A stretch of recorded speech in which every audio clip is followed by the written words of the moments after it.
People to come here today, and John's probably already hit the magic button and is releasing my statement and my plan, and I call it a realistic job plan for Vermont.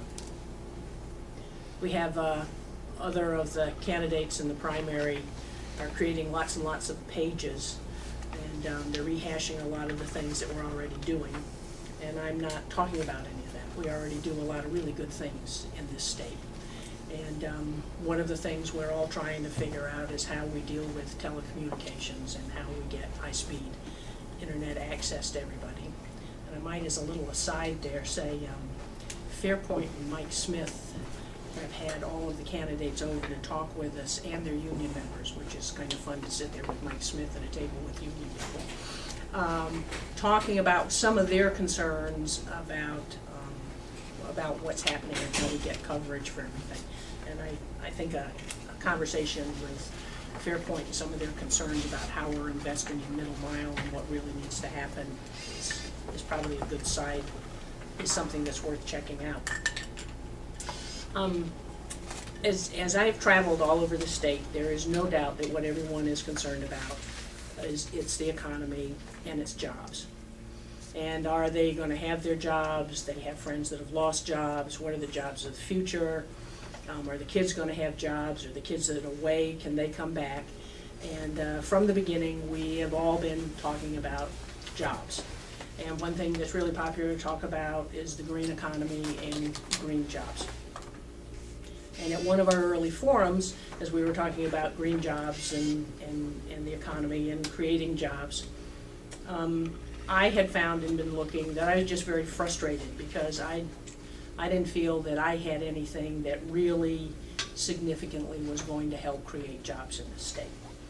And first of all, my premise is that government does not create jobs, that it is the private sector that creates jobs. But what government can do is create an attitude and an atmosphere, and there are frequently little pieces in between that government can help fill the void. And a lot of times for government, that really comes down to being able to put some dollars into places where things aren't connecting. And a good mutual friend, now a number of months ago, introduced me to John Cronin.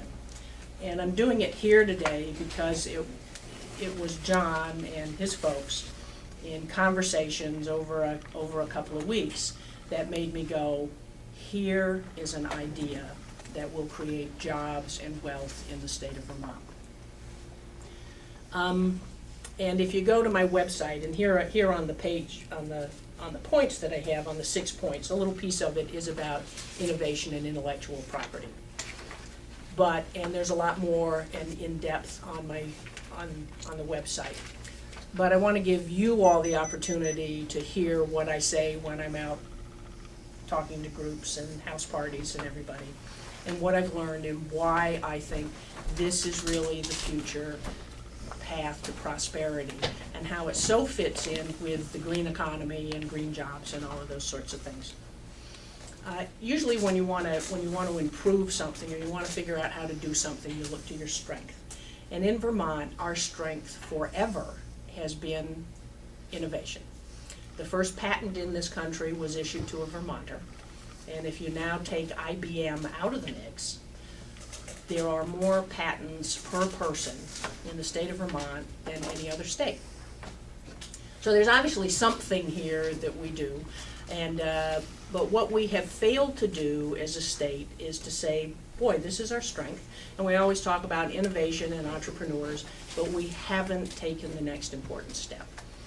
The next important step for anyone that has an innovation, a new idea, is getting the intellectual property, the patent protection that they need. That's how you take your idea for the Keurig and the IP cup and turn it into something that is now worth a tremendous amount of money to Green Mountain Coffee Roasters.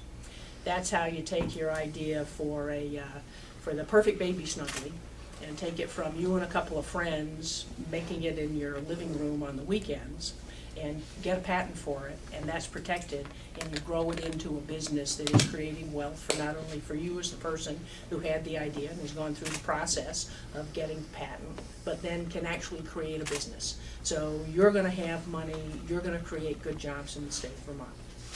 When I met John and he told me what his background was, my first thought, and I find a lot of people when they think about innovation, that it's all real high-techy stuff. And a little bit earlier we were talking and it's real high-techy stuff. And I went, okay. and that's very important. And we think, you know, where we've been putting some state money for several years now is in CFIT and doing their small, getting them some seed capital funding so that they can take little tiny ideas and folks that have them and help nurture them through the process and help them start businesses. What this is about is going statewide on it. And here's what I believe we need to do as a state, and here's what I would do as governor. You'd start, first I'd properly fund all the regional economic development offices, because I really believe that that's where local folks go to get their information, whether you're already a big business or if you're thinking about starting a business, that's where you go frequently to check in first. So we need to fund those properly so all those offices can spend their time dealing with businesses, not half their time trying to raise money to keep their doors open. I would create in Montpelier an office of innovation and intellectual property. And I would have those folks do is, again, John was talking earlier, he's out of here in a while to go talk to a business about how to teach all of their employees to become inventors. So that all of our regional economic development people would understand this process, would have access to the information, could have workshops done in the area. And as I've gotten into this, I have learned, I swear, there's an inventor behind every tree in this state. I am amazed at the number of people who their hobby, the fun thing that they do, are inventing an amazing variety of things.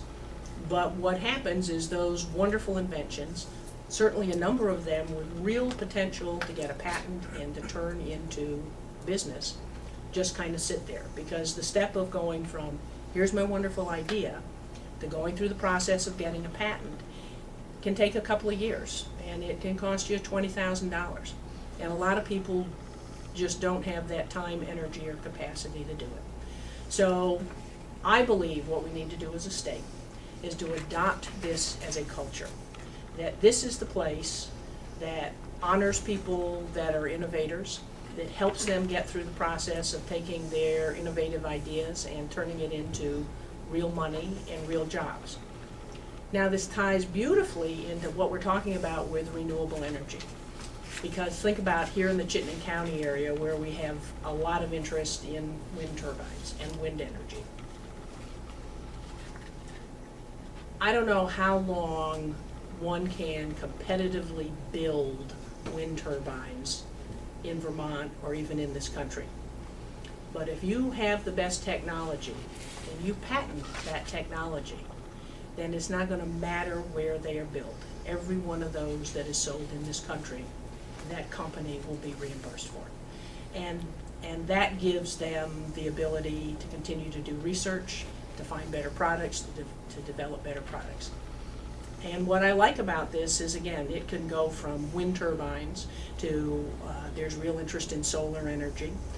Of course, we're doing a lot of conversations about other renewable energies, but we're also talking about how do we weatherize? How do we become really efficient consumers of all kinds of energy?